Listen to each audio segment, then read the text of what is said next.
As we witness the destruction of the Liberals in real time, the narcissist, the wounded narcissist Justin Trudeau, doesn't seem to realize what's happening.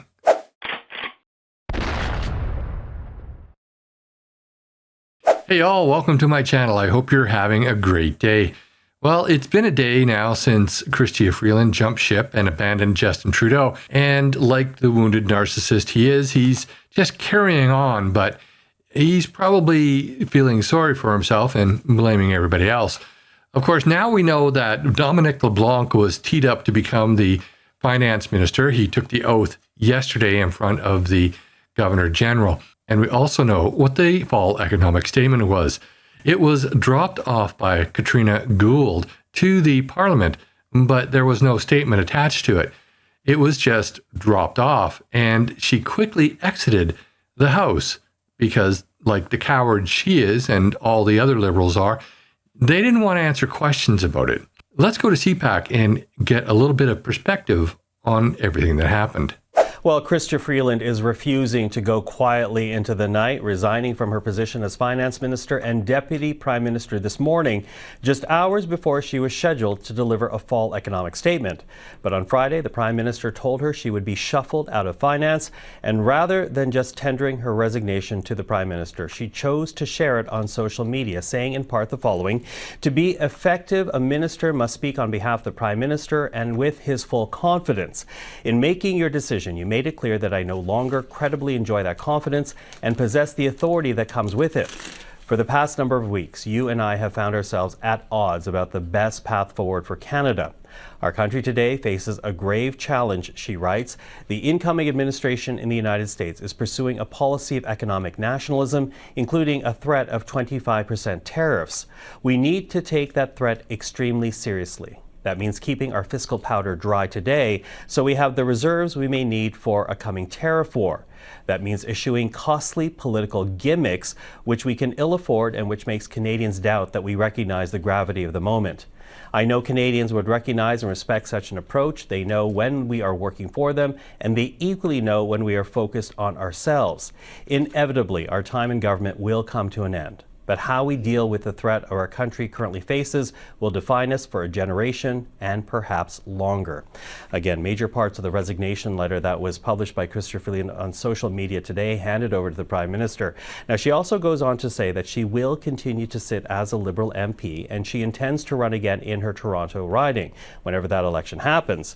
But as you saw, a few admissions in that letter that the Prime Minister was going to shuffle her out of the finance portfolio. We heard that was a strong possibility, that she and the Prime Minister disagreed about how deep the government's deficit spending could go, even insulting the Prime Minister by calling programs like the GST holiday and the $250 checks costly political gimmicks. All of this happening as Sean Fraser was holding a news conference early this morning explaining his resignation from the Trudeau cabinet as well. Well, eventually, as he will still sit in cabinet until the next election.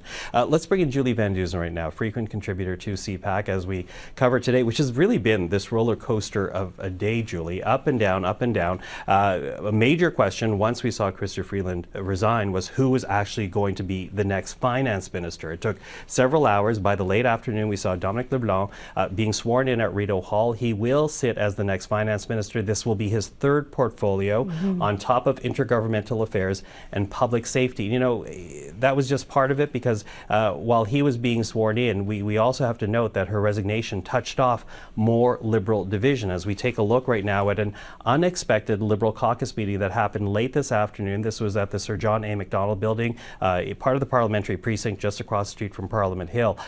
And you know, the last caucus meeting was supposed to be last week, but now this emergency one is held because of what has happened today. Let's talk about this beginning with Dominic LaBlanc, because it's been such a chaotic day. And here you have the ultimate fixer for the Prime Minister. But can Dominic LaBlanc actually fix this for Justin Trudeau in calming the waters of what seems to be a very turbulent time for the Liberal government? Well, he's not a magician. He can't turn around very bad by-election results that have happened in the past. There's another by-election tonight and in Langley, Cloverdale, BC. And I mean, we'll see what happens, but no one expects the Liberals to win that. I mean, he's a long trusted friend. I mean, they come from similar backgrounds, Trudeau's father being Prime Minister, Dominic LaBlanc's father being the Governor General, and of course the old story goes that he was babysitting Trudeau and so on. Trusted, goes back a long way, took him to Mar-a-Lago 10 days ago to deal with Donald Trump, but he's not, like I say, he's not a magician. He can't turn around a year of bad polls. And this caucus dissent is not new. I mean, we've been covering it for weeks. It just took a little break in the whole Mar-a-Lago Trump tariff sidebar. But I mean, it's there simmering. It's blown up. This is an earthquake. Well, earthquake, so much so that, I saw a number of Liberal MPs speaking to the media where they've been largely silent up until this moment in time. But, where does that leave then the caucus, the party and the Prime Minister? All this chaos, again, as you say, this has been going beneath the surface for several weeks now, if not months, and now we have this major resignation, the Prime Minister's right-hand woman, if you will, and the Deputy Prime Minister. Where does this leave Justin Trudeau and the party? Well, I'm surprised he's been able to hang on so long. Usually when the knives are turned on you and people are beaking off, and you can imagine what they're saying in the ridings and so on, the writing is on the wall, and it has been for a long time. And the bottom line is what we're seeing, and I've seen it in the past, it's quite unusual, but if he won't leave, because he's dug in, they're going to leave him. And we're seeing it over and over again. We saw it with Sean Fraser today. Of course, everyone's got different reasons and so on. But Sean Fraser, of course, has children, and he wants to spend time with his children, and he's been around since 2015.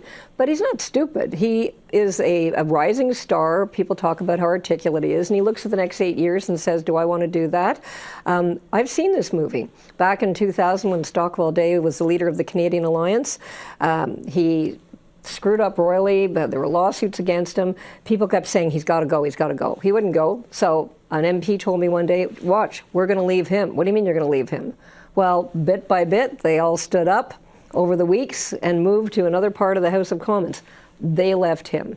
And that is what you're seeing now. I don't know who's going to be standing around him in the near future, but it's not looking very good in terms of him, being able to keep this job and have any credibility. Yeah, well, from Wayne Long, the Liberal MP for New Brunswick, about a third of the caucus is not with Trudeau, and we now have Minister number 8 in Sean Fraser saying that he will not run again, and then Minister number 9 soon after, Chrystia Freeland, tendering her resignation. A lot to be watching here. It'll be interesting to see when the House comes back after the Christmas break, just how many Liberals stick with the Liberal Party. How many will get up and walk across the floor or change positions in the House of Commons, effectively abandoning the Liberal Party? But let's go now to the fall economic statement. Let's see what exactly was in there, how much deficit we have. Now, back in April, the federal government estimated the deficit for fiscal 23-24 would be $40.1 billion. Instead, it came in at $61.9 billion, a full $21.8 billion higher, or more than 50% higher. Still, thanks to economic growth, it seems, the federal government was able to stick to its other fiscal guardrail, with the debt-to-GDP ratio holding at 42.1%, which Chrystia Freeland said it would last week when she was asked. Now let's see what Lisa Raitt has to say. She is a former minister under the Harper administration and a former deputy opposition leader prior to Pierre Poilievre taking the helm of the Conservative Party. Listen, I want to begin with the significance of this moment. How significant is it for a finance minister to resign just hours before tabling a fall economic statement? Well, it's significant for a finance minister to resign in general. It always is a commentary on the government, but to do so hours before she's meant to rise and present a government finance document is extraordinary. And I would say that to do so before she has to announce it, and then sending out a letter to the Prime Minister indicating that she felt that he was thinking about his own personal political stance as opposed to thinking about the benefit of the country is catastrophic. Catastrophic. Is that the one part of the letter that really stood out for you? Because I have to say, when it was put on social media this morning, I was looking at it and I couldn't believe just how frank and really how unleashed she was in that letter. Yeah, but I would say that she was very controlled in the letter. It wasn't emotive. It wasn't emotional. She was stating the facts as she saw it. She wasn't complaining about the fact that he was demoting her. What she said was, we have come at a crossroads, and the crossroads have led me to be concerned that you're spending too much money, boss, and that we're going to need it in order to be able to deal with what's happening to the south of the border. I disagree with you, and as a result, I'm going to leave cabinet. Can Justin Trudeau rally the Team Canada spirit if he, as he says he wants, if he himself is losing control of his own cabinet? Not only the cabinet part, but I mean, even more damning is the commentary in there about the minister observing that the prime minister may have been picking fights with premiers, and that doesn't actually help when it comes to having a Team Canada approach. The timing of the premier's meeting in Toronto today, saying pretty much the same thing, that they want Team Canada and that they don't want to have this political infighting. It all paints a big picture of a prime minister focused on himself only, not on the fortunes of the country, and making decisions that aren't for the benefit of Canadians. And that in and of itself is very damning. It's not just Canadians that are watching it. You have rating agencies internationally watching it, investors watching it. How would they react to the political drama that's preceded today's economic statement? I don't know if they're going to be taken in by the drama because, as you probably are aware, the United Kingdom, Australia, the United States, there's always drama around politics. But what does get their attention is the lack of being able to hit metrics that the government has indicated that they're holding themselves to account. So, for example, Chrystia Freeland said that she was going to have a $40 billion deficit and she wouldn't go beyond that. But the reality is that how big the deficit may not have as much an impact as the fact that Chrystia Freeland promised one thing and couldn't deliver on it. That makes the rating agencies and other economists think, well, where does it all end? And what is the plan for Canada in the long term? And what kind of trust do we have in order to give assurances to people who are investing that this is a good bet? So you've been in politics, you've been watching politics a long time. Do you think there's any way forward for Justin Trudeau other than a resignation?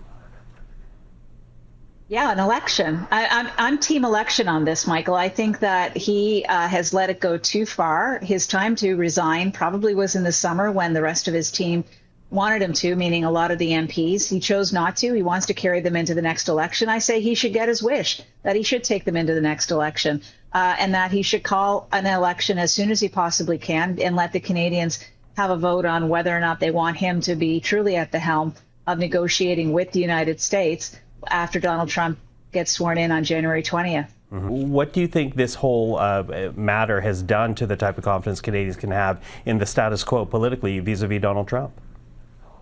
Well, I don't think Mr. Trudeau is strategically adept. Let me just put it this way.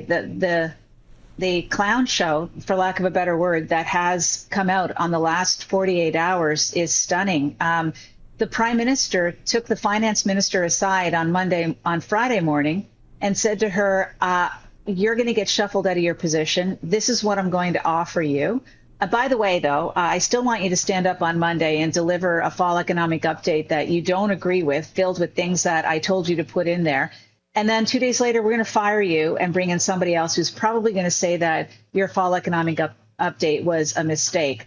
And in what world of human resources does anybody think that that's actually going to pass muster? He obviously figured out that, or he figured that Chrystia Freeland was going to take it on the chin and go ahead and support him once again. And this time she didn't.